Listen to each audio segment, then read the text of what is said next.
toujours par excellence, Mboda Ekolo magazine d'actualité. Vous voyez toujours tout ça, là, comme effort. Et vous coupez, c'est bien information, mon aussi.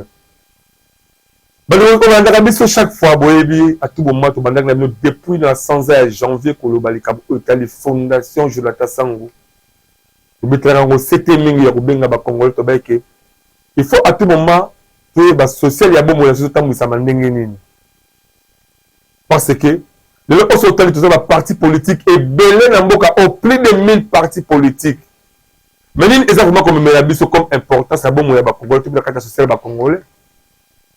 Le bac à chaque fois qu'il fallait au moins ONG, fondation valoriser parce qu'il y a un permettre aux Congolais à quand même exprimer le développement. Entre autres, la fondation Jonathan Sangou depuis que ce que vous allez continuer à 7 fois Congolais par jour, dans la fin de l'année, pour se retrouver et belé, il y a qui toko ya ko sepela, la liberté normale, il y a de ça, après, on est commun. Donc, on a la présenté, nous invité dans la table, la plateau, tout le monde va régir à balancer le sport publicité à la fondation Jonathan Sangou à travers FJS Devise. On va continuer à 5 fois Congolais par jour. On a déjà pour le 22 décembre, où il y a 100 autres alliés. Le 22 décembre, il y a 100 autres alliés. C'est parti la régie.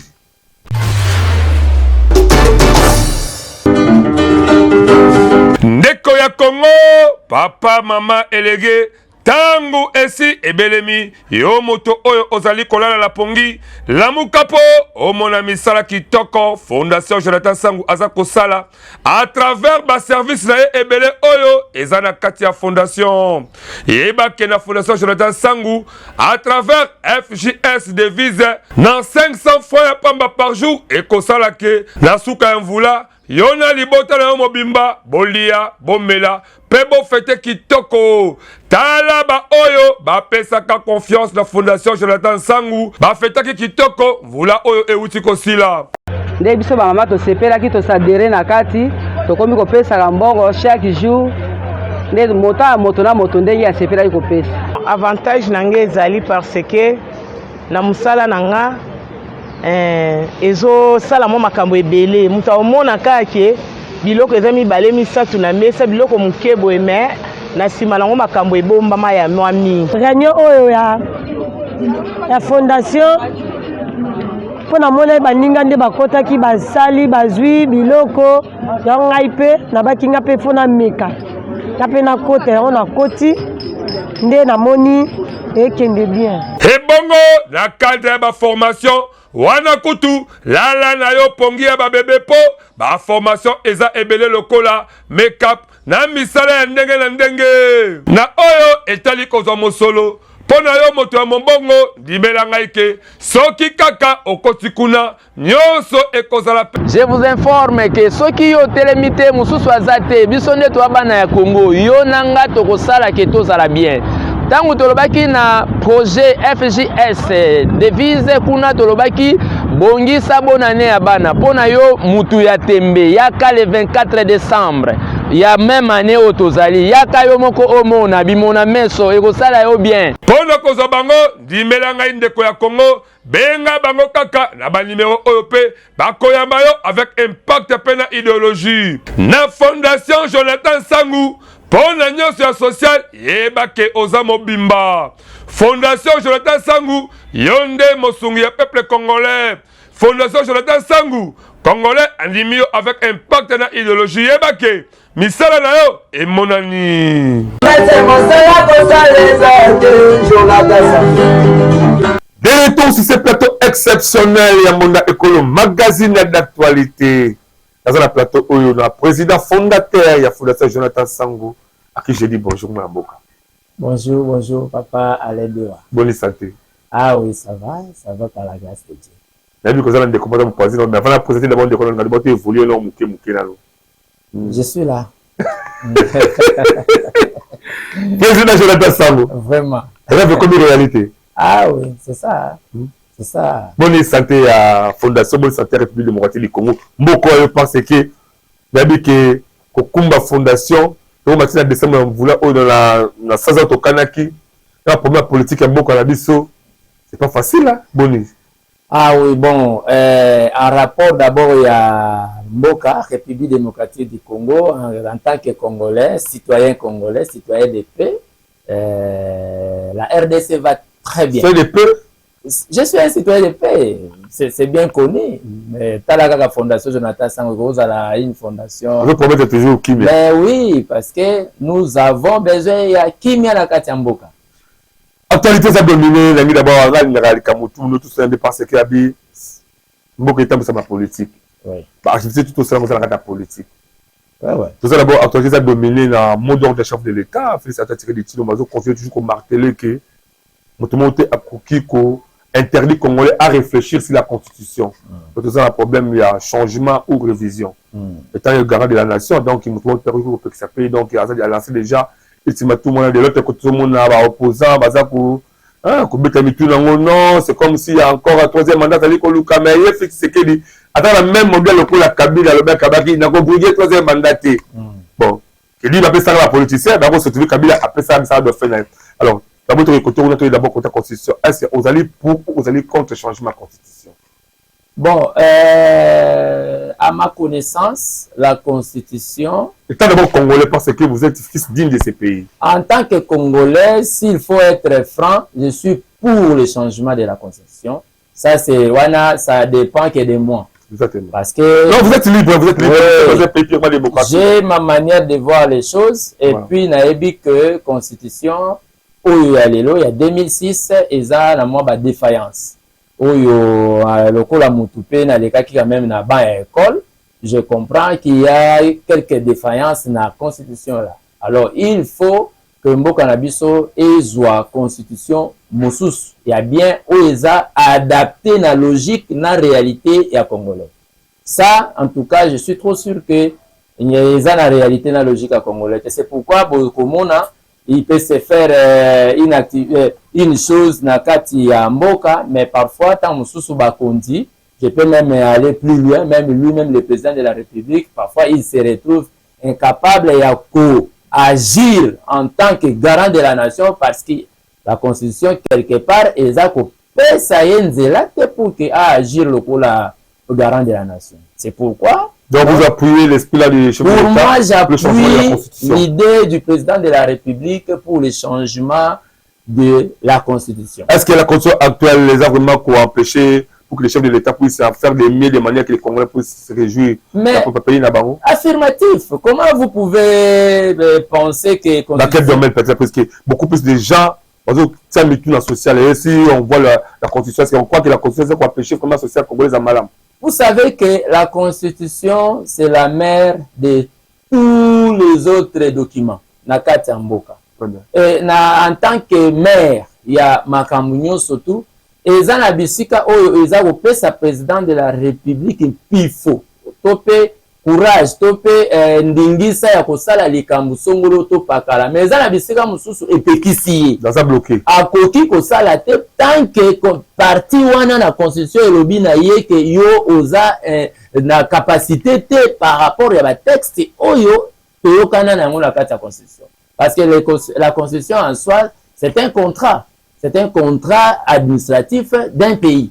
C'est-à-dire, même président de la République, pour asala likambo mongo songolo pakala, azako se référer toujours dans l'article de la Constitution. Donc, pour dire que la Constitution est vraiment important de changer. Mais pour n'engager changement dans Zoroba que changer la Constitution de A à Z. Non, je parle de quelques articles. Il y a Constitution et ça pour permettre de Mboka et évoluer. Très bien, on les a analysé Moko, qui toque à moi Mboka, Jonathan Sango, entre autres, président de la Fondation Jonathan Sango, à chaque fois, donc, tout Congolais est libre, il y a pour réfléchir, il y a pour en rapport à la Constitution, il y a la République démocratique du Congo, puisque tous ces Congolais allaient que Congo a le lobby et les cas, il y a les lots. Voilà, en matière de sécurité Mboka, il y a la guerre, l'agression, rwandaise, la partie Est, c'est la République démocratique du Congo. On a suivi aussi le vice-ministre de la Justice, comment est-ce qu'il a dit vraiment que tout a tout la vie, que c'est la toute première fois que Rwanda, mais actuellement, Congo a apporté vraiment Rwanda plainte officiellement dans les 3 instances de la justice locale, dans ces pays, dans l'Afrique, dans les comme ça, tout ça. est-ce que tant que mon a sécurité Mbokali le Congolais doit souffrir à partir où est-ce Bamo Bondo yo étant Congolais de père et de mère étant que fils qui n'a ce pays analyse pour ça au ballon c'est pour une multiple protocole information dans cette fondation. Vraiment, en matière de sécurité, de quoi l'endroit. Na koyi appelé qui à toi, donc il faire la fin de l'année. Na koyi bisayo une des motivations où ça là que ngai na ça la fondation Jonathan Sangou et ça les problèmes liés au pays. J'ai fait beaucoup d'analyses, surtout quand on a domaine de la sécurité nos Zoroba. Vous avez peut-être survolé la sécurité par rapport à l'Est, c'est la sécurité. Moi, je vais beaucoup plus la sécurité en rapport avec le social du Congolais. Très bien. Ce qu'on appelle l'insécurité alimentaire. C'est là où moi j'ai réfléchi. J'ai pensé que le social dont nous parlons pour le Congo, les Congolais vivent dans l'insécurité alimentaire. Imaginez que nous sommes dans Soukayamboula Boy. Ceux qui ont tali na masolo to solo la gana yo liboso olomona na lobaki ezana ba famille ebele bazana difficulté ya kolia ata soso o batunyo surtout le avec 10 000 francs 5 000 3 000 francs mais bango bazana difficulté. C'est l'une des raisons même nous avons créé cette fondation, nous avons dit non, nous devons regrouper les gens to pesa bango mayele to utiliser kaka ba capacité au bango bazalaka nango pona ko amener bango na kotalisa bango que insécurité alimentaire au tozana yango na kati mboka ça peut aussi se transformer d'une manière ou d'une autre par la sécurité alimentaire. Là, je n'ai pas voulu toucher les aspects au Lobelia. Vous allez beaucoup plus dans la sécurité alimentaire. Je suis allé beaucoup plus dans le cadre beaucoup social qui touche directement toutes les catégories. Il y a des flambées des prix alimentaires, il y a des marchés, tout ça. Trop de problèmes. Trop de problèmes. C'est okay, pourquoi... Alors, on voit actuellement tout la même cadre, même ordre d'idée, sécurité alimentaire, ils ont appelé le OK. La chambre de famille, et autres, vous étant aussi pour la présente fondation, au lieu de la cadre de sécurité alimentaire. Quelle est votre analyse, l'activité de tout ça en rapport à la chambre de famille, la base de toutes ces choses-là, la réponse se trouve dans la première question que vous m'avez posée par rapport à la Constitution. Il y a des dispositions où les autres permettent même pas que ils ont importé biloko où ils ont déjà périmé. Mais parfois les autorités se retrouvent dans les capacités même de contrôler. Naibité OCC Azaliwana, il fait son travail. Je suis fier de toutes les institutions de mon pays. Mais sauf que ce que nous vivons à travers les choses que nous voyons là au ça nous fait très mal. Ça fait très mal. Ça fait très mal de quoi l'endewa. Donc mboko eza mboka na biso. Eza ya yo, eza ya ngai, eza ya président Fati, eza ya ndeko nyonso to oyo abotami to pe alingi kozwa nationalité ya congolais. Toza na droit ya ko vivre bien. Toza na droit pe bakonzi oyo bazokamba biso batala que na kati ya ba congolais eza na ba oyo bazo réfléchir. Et ceux qui sont là aussi disposés pour contribuer à leur niveau au social du Congolais. Parce que tout ce qui se passe, naebi que mokonzi mboka et le gouvernement baza kobunda pour améliorer le social du Congolais. Et nous avons pensé comment contribuer dans cette amélioration d'une manière ou d'une autre. Et voici notre forme que nous avons présentée à travers la Fondation Jonathan Sangou. Très bien, merci beaucoup. Là, nous sommes avec le président Jonathan Sangou, président Fondation Jonathan Sangou. Vous allez porter toujours comme on a eu. Comme nous vous avons dit que c'est depuis le début de l'année, tout le monde au four et au moulin de manière que tout la la réalité. Il y a Fondation Jonathan Sangou l'année passée, il y a eu des gens qui ont contribué à la carte, ils se retrouvent qui l'année, on sur tous les cas là. Et cette fois-ci encore, il y a tant de surprises que le président Jonathan Sangou a réservé pour la bande de coups. La date c'est toujours le 22 décembre. Confirmé le 22, na rendez-vous le bosso tolobaka le 24, mais tout le monde était bana mboka balobité le 24, eza pene à Noël, bana bakozala mwa ba mutu mbutu babité. Tata tchali la biso le 22 pour zapper dimanche. La côté c'est quoi vraiment pour la fondation parce que par là aussi, vous appelez des confs. Les plateaux, on appelle des plateaux, vous êtes totalement de sur la naï. Bon, président Jonathan Sangou. D'abord bravo. Merci. Félicitations. Merci beaucoup. Mais vous trouvez que Donc, il met à 100 francs, 500 francs, met à carte chaque fois. Chaque jour, met à carte, mais arrivé à la fin du mois, tout la mousse est à Kima. Oui. Mais on dit que thème du 1er janvier, si tu commences, la date il y a le 22 décembre, au Kimi est présent, on dit que au peut sabato biloko na bango oyo obongisela ki bango. Dites-moi, organisation du besoin de la carte de la fondation Jonathan Sango, la stratégie est allée préparer réellement que les Congolais, après ça, qui ont fait à ça, qui les 22 décembre, à vous vraiment satisfait. Merci, merci beaucoup. En ce qui concerne l'organisation, Nalobaka Mbala Ebele, Bajijaka Mutuna Oyomoko Omoni. Nakoki kozala liboso ya plateau na présenter ba organisation le lenge mususu metang mususu tangu yo koya to pe tangu bandeko bakoya to pe ba o bakolanda biso na bilili bakoki ko kanisa créateur wana ezala déjà bien déjà pour koya ko aux autres ba lelo to kuma jour tout la musique on va sembler ngule mettre les jours en to ba yate na pesi congolais nyonso rendez-vous ya le 22 décembre biloko ezala te fondation Jonathan Sango alobi yaka le 22 décembre na quartier vitamine na kozala na église aumônerie protestante de la police kuna nde tokozala kuna pona kosala oyo esengi tosala yaka yomoko misu emona no ba contribuer qui no ba contribuer qui te ba besoin si mutu nyonso porte eza ouverte pour tout le monde surtout tosengi na bino bakonzi ya mboka son éminence le bourgmestre de la commune de Matete. Nous invitons tous les services de développement rural de Matete. Nous invitons tous les autorités, tous les officiels. Vous êtes les bienvenus pour que vous, à travers vous, la fondation peut aussi aller de l'avant. Alors, population belé, au départ et autres, c'est la confiance la haute. Babi qui a des sections belé partout. Et à part ça, il y a d'autres gens, comme la fois passée, il y a une maman qui m'a appelé. Il y a une zone qui elle m'appelait, me dira que avant d'aller na route mo calé, on a besoin d'emprunt. Il y a un bon mot et pas la bino. Qu'est-ce que ça pour ça on va ça mutumbongo. Est-ce réellement ça va même méthode autre que ça dans la 2024 ou en 2025 tout, il y a encore d'autres mécanismes prévus. Oui, merci beaucoup pour la question. Je profite de l'occasion pour na ko yebisa biso nyonso surtout que en dehors, il y a FJS devise où ils allaient dans objectif juste ya ko réunir biso nyonso surtout poto za la lisanga et puis to kabola oyo biso moko to bombaki. Mais la fondation organise à travers ce que nous recevons, nous donnons ça aussi à nos membres, autres membres qui au bazana ba posa pour na développer musala moko tsongolo pakala. Voilà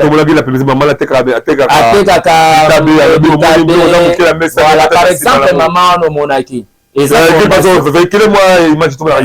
Ouais, moni maman wana fondation nde ataki maboko et na sima ya maboka fondation ye moko ayebisi bino lobi boko yiko mona yango eza muke meza na mwa makambo ebele ebombami yango nde mama wana alobaki mpona koyebisa bino ke fondation aza kaka na FJS devise te toza na FJS microprêt tobenga yango microprêt c'est-à-dire kodefisa bato mwa bambongo ya mwa mike ekoki kosunga ye mpe akei asali mpe mosala na libota na ye mpe babiki à part ça toza na oyo toza kolancer mpona 2025 to lancer activité bombisa mbongo na yo compte franc et compte dollar mais bloqué. Ce qui bombisi mbongo na ona fondation Jonathan Sango, rassurez-vous le moment opportun oyo lingozo mbongo na yo, pas de discussion, pas de quoi et vous aurez votre argent sans problème. La question des conditions, parce que lorsque vous avez bombé ça, bon, on a eu. Les conditions, les conditions,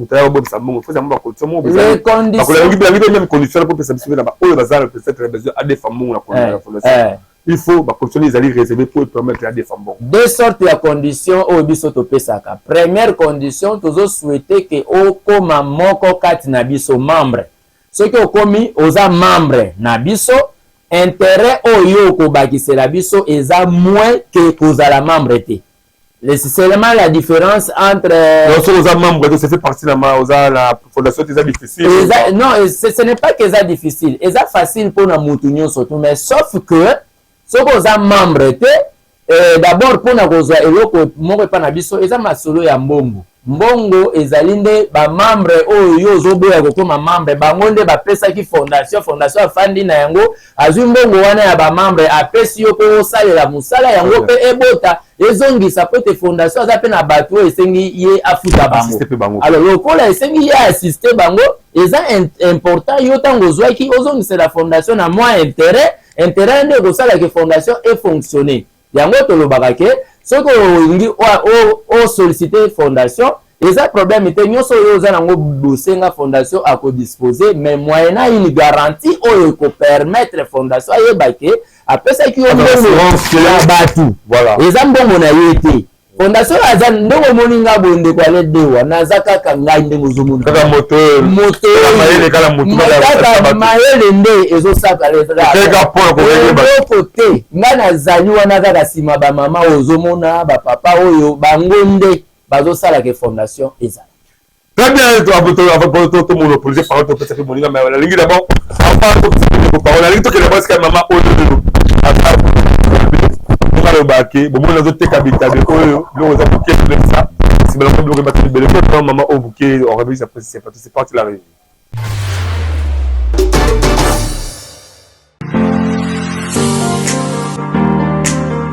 Bon, bonjour, comment on a une maman Niclette Moukoko.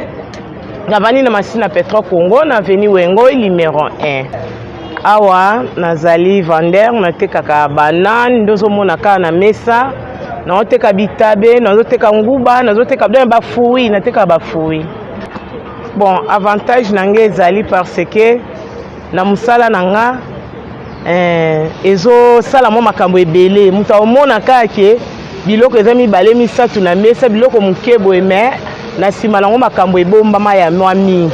Na fondation Papa Jonathan nazali mwana ya quartier na bango awa na Gombe à part na ba quartier tovandaka tosala mpe quartier mosusu na place toyaka kosala ba commerce na biso nde navandaki moninga moko ayaki koyebisa ngai Papa Jonathan azosala fondation moko oyo ekoki kopermettre kosunga yo na décembre mpona obimisa mbongo ya ebele ya kosombela bana basoso biloko ya kolia boye na boye okoka te nde namekaki kokutana na Papa Jonathan namekaki kotuna Papa Jonathan ndenge ayebisaki nga ndenge bapeselaka nde nakomi kopesa mbongo na nga ntuka ezokende malamu nazosepela nango makasi vraiment naomona ke alongoli nga vraiment na charge moko ya décembre oyo nazalaka nango ya somba kende kotika pesa mais nazomona ke nazama na charge mesu comme tel te na fondation oyo nakoti natalaki na boccupation naza nango bana classe banini namona na okoka te nazopesa 1000 francs par jour nazopesa 1000 francs par jour en tout cas toyebi papa wana donc toyebi ye nzambo asalelaka ako nakokoloba nini akobanga biso te azobanga nde nzambe oyo asalelaka. Voilà, merci beaucoup. Ouais, les amis, moi motivation qui me comprendre que les amis quand la tête faut que la bablo comme minel qui dara lufu to ka magasin minel to que dara so na Dubai pour ozo ko faire fondation te tellement maman na mo tu mo ndai azo te ka bitabe wana azo ne sali bota na mo bimala kasi donc yo ko ozo que peut-être que aux allez mutu pamba la bon jamais peut-être je te sera bi attaque au texte ka makala ko maman bozo mo na ça mais il va jamais maman maman te ki sa makala mais makala wana mutako sa hote azobokola yango bana bazotala ba université tala makala zo comme ça bato pas de foutre la peine d'akuna yango ça veut dire c'est que la tension hote kala la coin ce qui on se faire partie d'un groupe ya bato bazaka de fondation Jonathan Sango c'est possible lobby au bandaki la tension na coin au coma dans moi maison vivre frais pourquoi pas même chambre froide parce que maël non de ko sala ke au collaborer mais ça qu'on fait la fondation Jonathan Sango ni ko permettre au kinde musika laisse pas de kolanga la ligne na ibapé to ya mbape kala vraiment actuellement je occupé pour cette carte fondation Jonathan Sango et tant que coordonnateur voilà quoi le problème hein cordon binonde wa bagi kabase le quoi na mai hein okimi dia mongo combien bato bon en fait fondation Jonathan Sango dengo qui pose dans lobby déjà fondation les gars sur la makambo ça là tu yo kimi déjà combien mongo batala ka ba wi garçon ba le pembe oyo akosi samba ko kimi na mongo na biso bata pembe ba lingi bobulu mingi donc kimi déjà la combien la logique na biso localiser pour localiser bon et centraliser bon évidemment passe ata soki ngite mais bato nyonso to bakitaka na terrain mpona korekolte mbongo bakima na mbongo. Donc chef vraiment sérieux. Vraiment sérieux ezali. On va qualifier qui contraire parce que la réponse contraire. Kaka nde olobi. Quand c'est moto mabete. Donc on va kobanga bi ah! Donc on va faire de l'année bato yo. Change les yeux au mokuma au so il faut donner ici mon décolle ko samba pour dire change la responsabilité na yango. Mais en tout cas, c'est ma catastrophe au caméra voilà. Na lingi au solo la maman on va contribuer qui du début à année. To comme que la fin de l'année les autres comme la souka sans ango ici quelques jours pas c'est là. Message de pour relancer réellement la maman wana on va passer confiance à la fondation. Oui, message de lancer la maman ezali. Zo senga bono premièrement merci.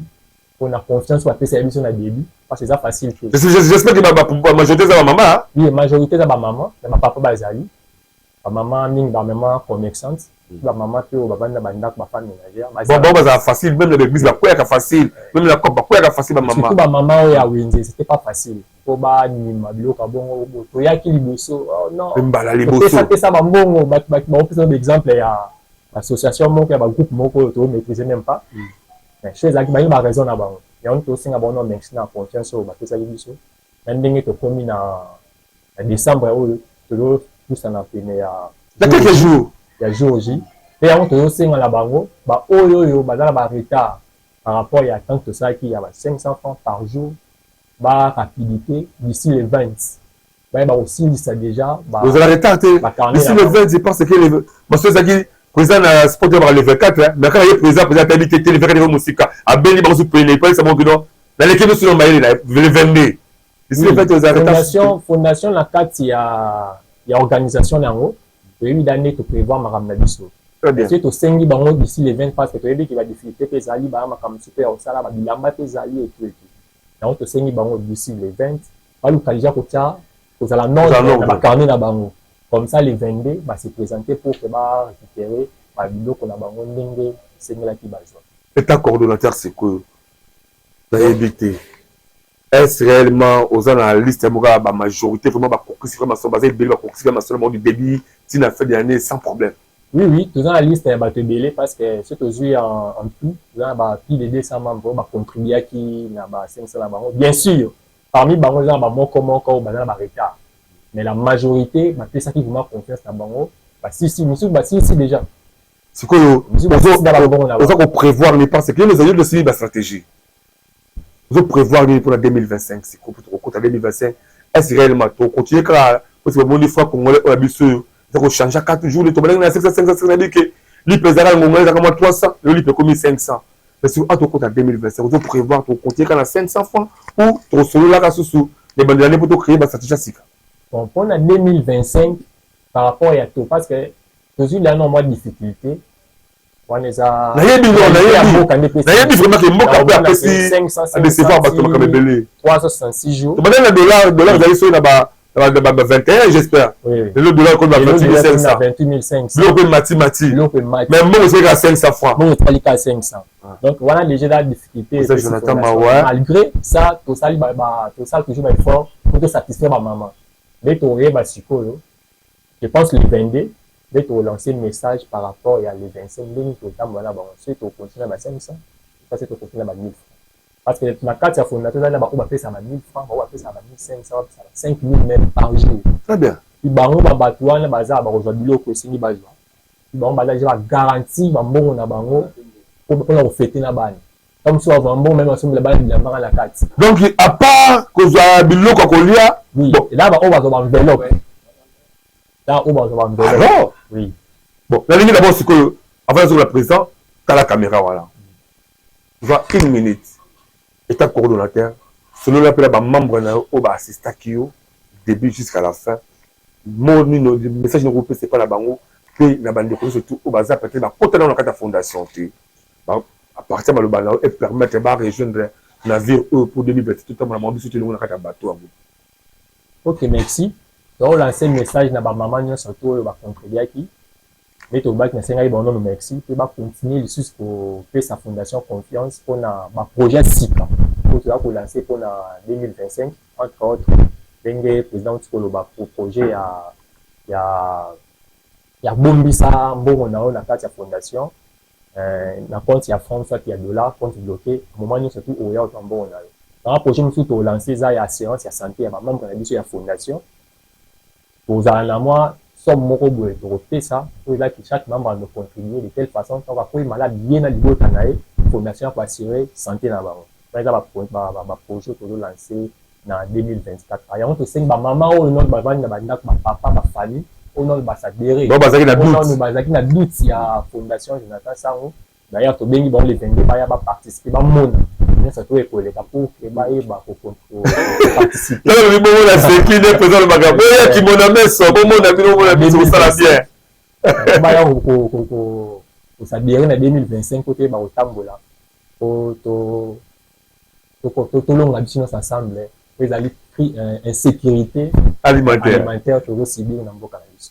Très bien, tous les présidents de Jonathan Sango. Voilà, on est toujours là, toujours la fondation Jonathan Sango, parce que nous avons mis la fondation et vraiment date le 22 décembre 2024 ezalaki makambo lokuta bokotika ezalaki makambo ba vente bokotika kula toujours lamba biloko liyoto botala ke autre temps autre mers. Le jour passe, toujours pour atteindre objectif to comme la sous-capé ya ngunga la biso ngo. Donc je vais te demander que le 1er janvier, mais le oyo tout monde déjà tout monde m'appeler si le 22 décembre, le jour J, c'est la Gamukolo, dans elle, ma Kamboté. Donc, il y a le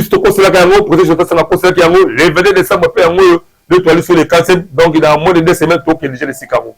D'où, on a dit on a dit quand même le mois de doute, on voulait voir comment la Kamboté, le mois va ventir, que c'est mieux que le monde de Kolo. Et le Maramelo, toujours dans la réalité, ma Kamboté, ça va ventir. On dit, j'ai un magazine, mon monde de Kolo, pour exposer un mot. Pourquoi on cause ça va congolais jamais? Autre que ma cambo ya solo. Et biso autre la biso mon école to bengi sibino to marteler encore le projet sur la tasse le 22 décembre biso na o ayebi ki azala kité. Na me de ko benga ngalo ba que non na besoin moi mon pas projet sur la tasse occasion le 22 décembre yaka adresse couper sabino beaucoup moi la besoin tambo sur la naï pour poser la question nous surtout à pour répondre de manière que vous laissez to banda. On est dans le société de papa Lendewa, mon école, non, en tout cas, le 22 décembre, c'est la interpellation, l'endroit surtout. Maman, surtout, maman, Magalibota. Il y a le 24 le 22 décembre, parce qu'il a changé le programme. Avec le 24 Moussika, le Noël, vous a passé. Il y a peut-être 3 jours avant Noël, on attend, il y a au Canada, sur l'Italie, sur l'Italie. Pourquoi, monsieur, vous sont là? Vous permettez de se faire un bon année à Noël. Tel niveau de réflexion comme les Alengo. Tel niveau de ma qualité. On va y aller sur le belé à l'État. Pour que le retour dans ma parcelle, dans l'immeuble, dans ma poteau, dans ma pays étranger, mais nous devons commencer à souffrir. Mais tel niveau de montation résolu, avec votre côté, je vais te savoir. Il n'est même pas politicien de Moka Oyo. Après le commandant, mais Azali riche. Le cerveau na ye azali riche na motema na ye bato bi chef d'état félicitateur de sécurité mazoluka ebele bazali pembeni ya mokonzi ya mboka mpona jalelo ebele bazali pembeni ya badaleli bumba oyo pembeni ya gouverneur mpona jalelo ebele bazali pembeni ya madame justice Sumina Tuluka mpona jalelo mais social bazoluka social lelo oyo même mama Aziza Munanda asili social ya mboka oyo esalisa ya protection ya tasangola kata circuit na yo. Nous sommes des gens qui ont visé chef de l'État. Notre gouvernement, on a dit, on a évité. Peut-être sur la tête sango. Dans la caméra, voilà. Mais quand on trouve la biso. Par projet, actuellement, j'ai pas ça pour le développement. Bon, en tout cas, pour la Fondation Jonathan Sango, tout ça, le projet est belé, mais tout pour résumer, on a un projet on a d'autres. D'abord, FJS devise, il y a un bon le 22. Deuxième projet, tout ça, il y a un FJS micro-prêt, on a les alliés pour nous recevoir bateau, bazar à Kokoso, pour nous recevoir solo. Troisième projet, coordonnateur à Outi Koloba, tout il y a un FJS assurance et santé, les alliés parce que tout le monde regroupé, Congolais surtout. En cas de maladie, en cas de problème, la fondation, ensemble, tous se soutenir pour la sécurité médicale. Et tous les sous na FJS environnement, Kalamingité, beaucoup comme on a moto gizi, na kati ya ba quartier, Nabino on a évacuer la saleté parce que nous sommes là pour le développement aussi de notre communauté. La fondation a pensé s'acquérir de quelques motos Gizi pour na Coca-Cola tolingi komona salité na mboka te biso toza bana ya Congo biso moko toza salité te koma bisika tofandi ekoki kozala salité tokozela kaka fati aya kolongola biso liboso ya porte non o bumba ya te bumba peut-être akoya kotia biso maboko o bourgmestre te bourgmestre aza na posa ya bato lokola biso mpona koaccompagner parce que eza posa na ye pour commune na ye ezala propre. Donc voilà un peu, nous allons contribuer de cette manière-là. Nous sommes en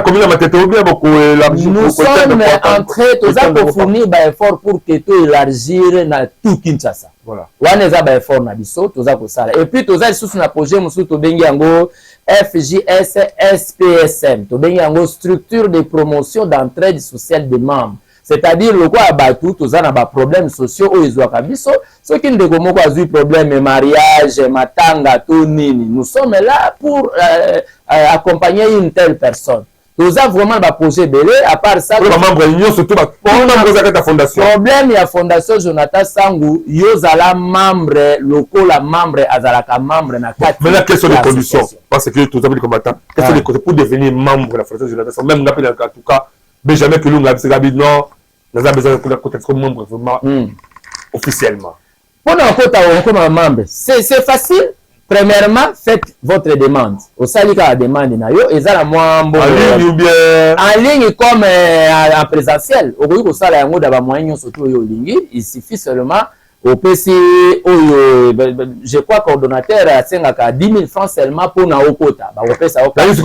Pesa le numéro de téléphone. Non, excusez. Bande ko la bolimbi ça pardon parce que tu as 30 minutes de ma chaîne de télévision. Émission Oyo na auto sur la photo sur la table intégralité nango. So moni na ma chaîne de télévision to les Kanaka. Toutes les 3 chaînes ba 4 biso c'est 30 minutes coquille. Mais intégralité nango otaka na YouTube na biso mbonda ya école officielle. Oza na mekili ya poto, oza na pays étranger, oza na Angola, na Brazzaville, na Bazambi partout. Oyebi ko za na motema ya bolingo. Oza na motema o esengaka o salisa bato. Nakosa binote soki otali kaka numéro Jésus kaka la émission ozi numéro so zali wana, na numéro au projet je te sera ko pesa. On peut benga au côté directement en contact d'ailleurs beaucoup solo là auto le côté tout le jour comme ça la émission est une émission d'abord purement sociale, deuxièmement purement pédagogique. Vous avez besoin beaucoup plus que Congo Lomi et les Kalelo. Donc ça même la émission pour la canal YouTube la mon école officielle pour soit intégralité et makamo tout allez ko parce que toujours ba tout sur là au-delà il y a 30 minutes. Merci beaucoup président, continuez. Merci beaucoup. D'abord, je commence par le numéro Nengolo. Le numéro de téléphone. Le numéro de téléphone pour nous abisso est alors facile. Robin abisso na 097 82 76. Banana plus 243. Oui, donc plus 243 97 82 76 398. Plus 243 97 82 76 398. Kaselo au monde ngana lo bandeko Alain. Fondation Jonathan Sangu tozo sala. Tozaka ka biso moteza pe na ba fondation mususu o ba sepelaki basala elongo na biso. Par exemple, nde naza awa naza mwana liboso ya fondation Mireille Kilambe. E okuboko na ele vende ya lobi nanga ke kaka mukolo wana yo za mwana esengi ko bengisa ba mama veuve. To bengisi ba mama veuve nyonso tu o moni ke okoki ko participer le 22 yaka wana nde ko na biso mama na biso. Mama ya oyo ozomo na liboso Jonathan Sangu akozala pe yepe azali na fondation avec voilà mo benzi ba veuve ko ba contribuer yaki ou bien veuve contribuer te to bengisi yo veuve yaka le 22 décembre la partout la Kinshasa partout na kata Kinshasa to bengisi yo veuve yaka il suffit aux alande vrai veuve. Mon autre problème c'est être le vrai veuve. C'est ça le problème. Frappe comment ébélé aux jeunes filles, aujourd'hui aux affaires, aux jeunes filles aux affaires. Oui, beaucoup de maman, vous m'appelez un peu fatigué. Voilà, Fondation Mireille, Maman Mireille, qui l'a mis à l'obinanga, en tout cas, Fondation Jonathan Sangu, Bengelanga, ba maman, ba veuve, ngana zawana pe na ko soutenir ba maman. Ah, ça, c'est la kibo maman. Ah, c'est la kibo maman. On a fait exprès de ce. Mais oui, parce que, qu'on y a comme les alliés. On est pas quitté.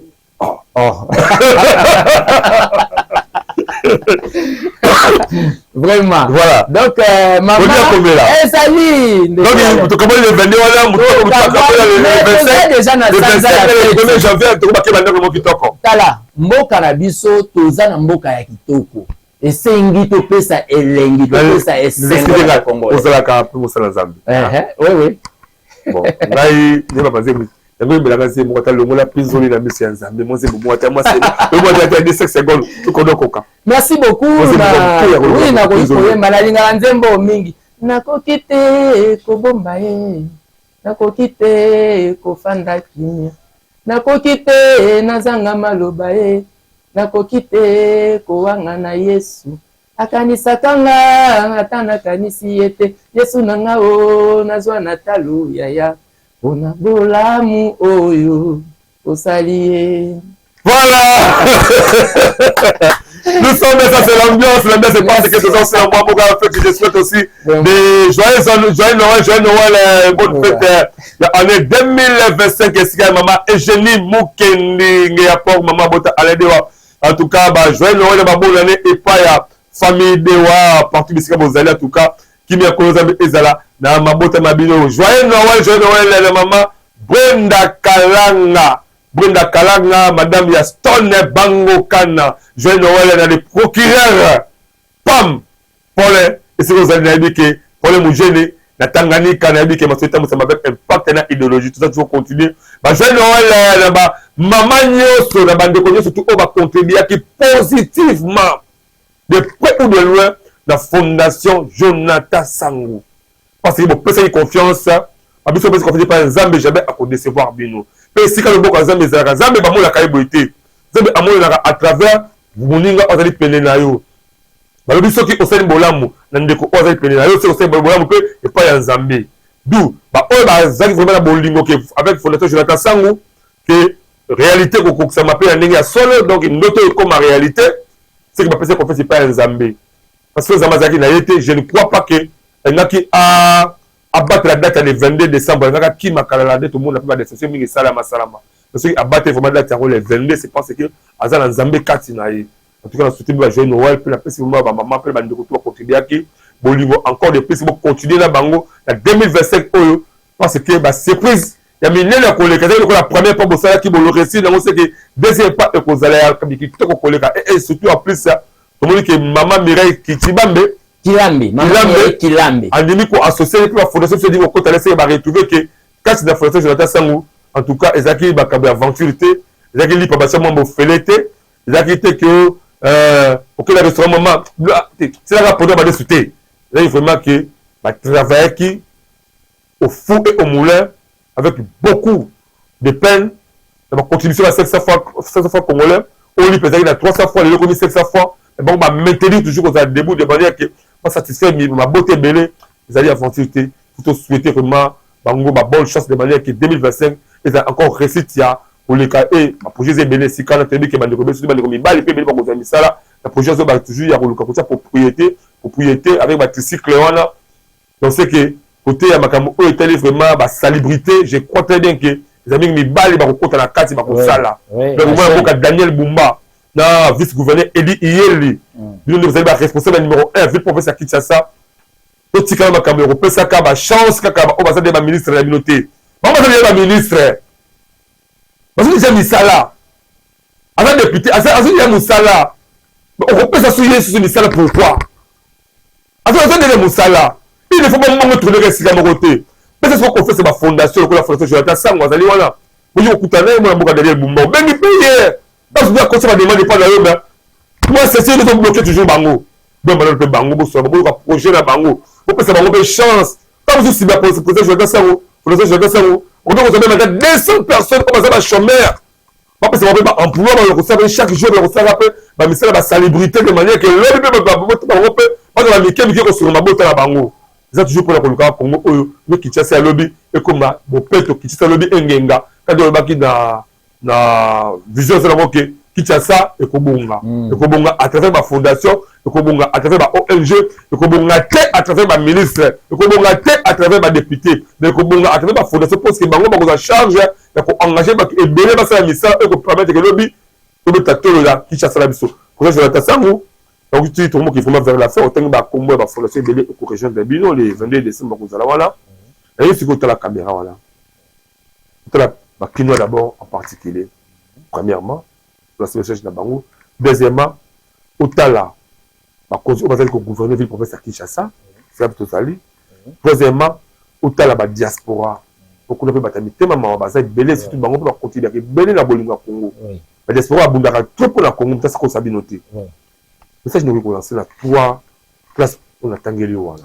Merci beaucoup. Na bandi na. Sans oublier les hommes de Dieu aussi. Oui, je ne peux pas oublier, bien sûr. Na bandi na Kinshasa, na sengi na biso nyonso ba kondi oyo bozako gouverner biso na kati ya Kinshasa, botia misu na bino na Fondation Jonathan Sango. Toye pona ko sala ko contribuer na vision ya chef de l'État pona ko contribuer na développement ya mboka.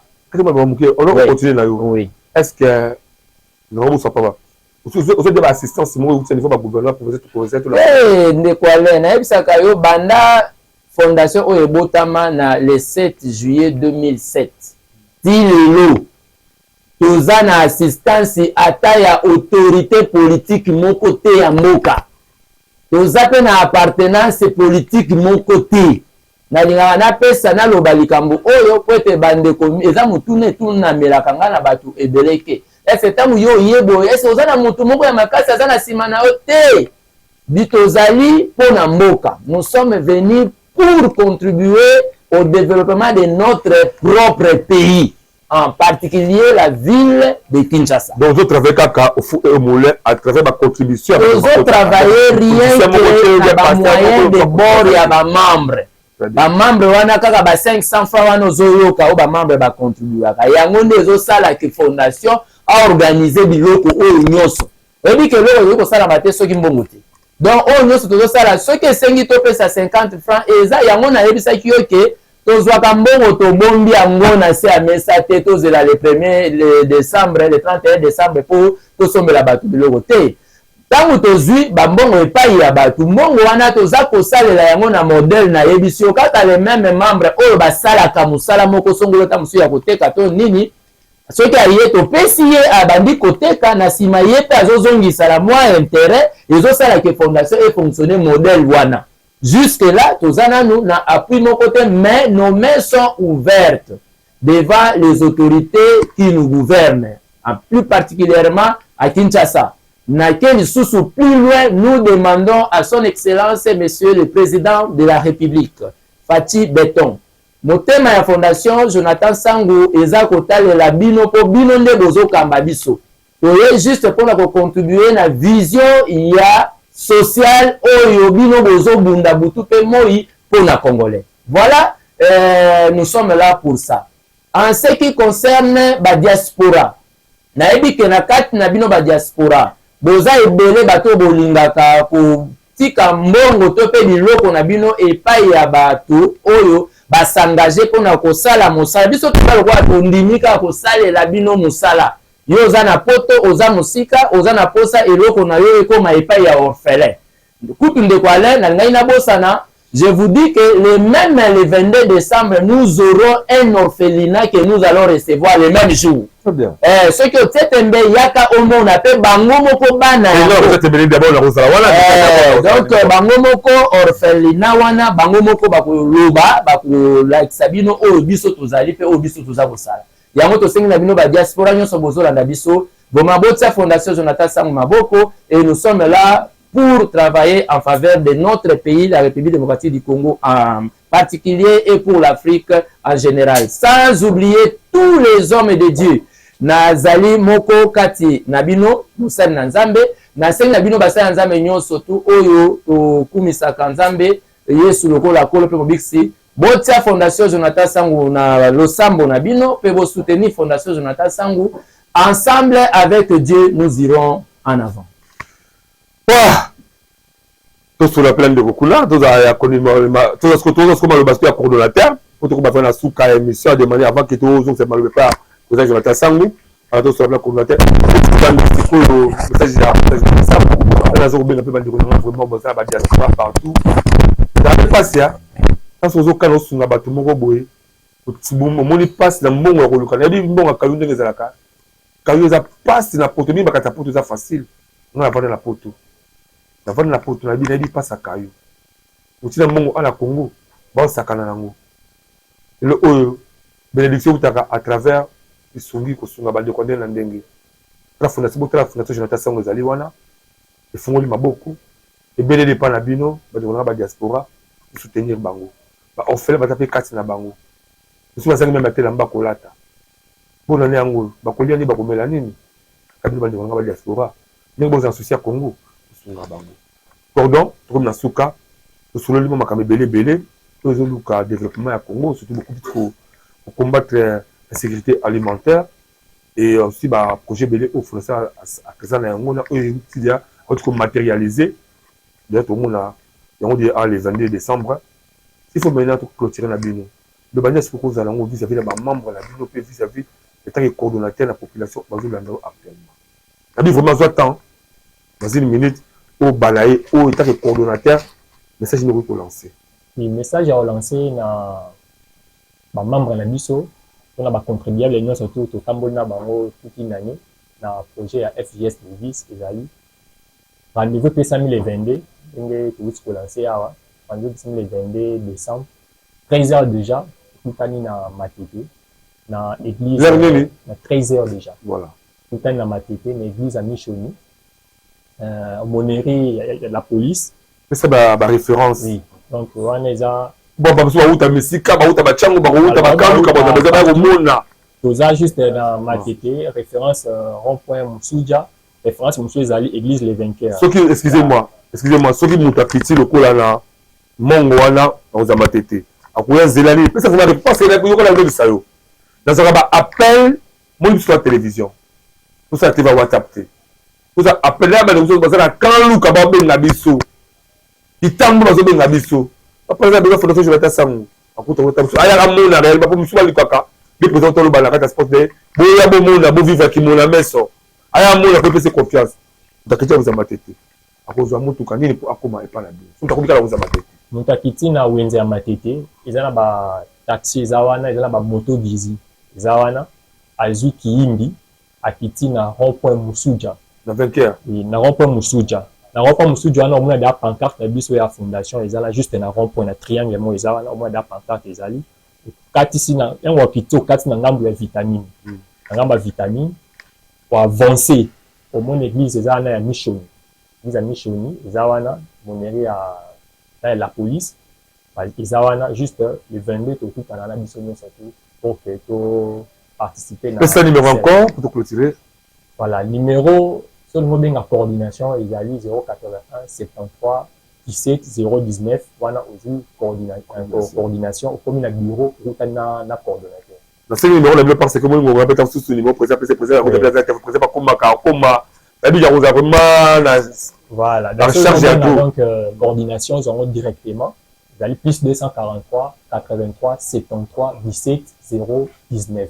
Je souhaite vraiment ma bonne chance et d'abord je te fais félicitations de nous vraiment pour arriver quoi aussi ça voula oyo avec beaucoup de difficultés donc ma courage toujours voilà c'est la Torobanda le cas encore ma stratégie belé n'a du côté premier il y a président Antonio ma stratégie belé à travers plus qu'un robot pour travailler au Bakasou Maïla de manière que voilà auto banda auto monde dans les 22 vous êtes banda comme on fait 10 voilà donc le ce qu'on a président Jonathan Sangou pour tout que sur la bino tout à évaluer à émission pour la souka nango que vous pouvez la rater vous quand même pour donner la étalé date le 22 décembre tout mettre depuis bandelia voilà le 1er janvier que bana on continue à 500 fois congolais par jour pour Jonathan Sangou monsieur abonné au club aventure monsieur abonné au club ndoto monsieur abonné au club comme au sala maté monsieur va faire confiance oui à ce moment ça va faire parce que est-ce qu'on va comment ébeler la carte ya mboka au Congo nous va faire des déceptions à bon ça la carte quelque part que même les 30 pas moi que nous avons au bon c'est pour un mois mais comme la fin du mois que nous avons au Mutakima Comme le lobby, mais si on doit continuer pendant le 1er janvier, si le 21 décembre, en tout cas, il faut la monter, il faut avoir la confiance. On va passer confiance, parce qu'on rassurer encore, et nous, nous allons, sur la 2 semaines ou bien une semaine, donc le 22 décembre, on a la pour un bébé. Comment on a passé maman? Comment on a passé été? Quand il a moutou na yo, peut-être ceux qui ont sauvé là-bas, ceux qui ont des sentiments na yo, voilà ça là. Mais il y a que, qu'on y a le 25 décembre, il y a le 1er janvier, on a ce que je vais ça assis à Bourgissi, Nyonso, c'est mou les alliés, l'offre les alliés, sauce les alliés, tomate, huile.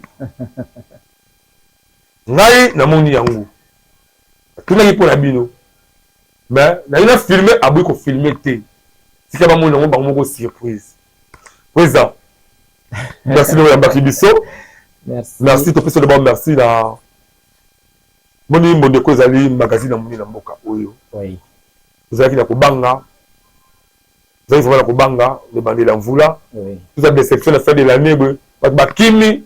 Bon, comment on a Bisso, bino Mondeko, malgré tout ça, il a toujours enregistré pour la publicité, mais honorer Malobana Bino, peut-être on a moni au-delà même.